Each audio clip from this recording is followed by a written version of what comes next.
కొట్టు, ఎంతైనా కొట్టు, కానీ నాతో మాట్లాడు ప్లీజ్. ఏం మాట్లాడతావే? సారీ.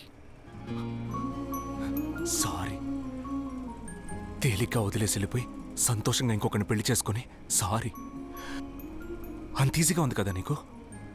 కరెక్టే, పెళ్ళవగానే నిన్ను ఈజీగా మర్చిపోతానని అనుకున్నాను, కుదరలేదు. నిన్ను హర్ట్ చేశానన్న గిల్ట్ నన్ను ప్రశాంతంగా ఉండనివ్వలేదు. వచ్చిన హస్బెండ్ మంచోడడం వల్ల ఆయన్ని హర్ట్ చేయకూడదని ఊరికే సంతోషంగా ఉన్నట్టు నటిస్తున్నాను అంతే.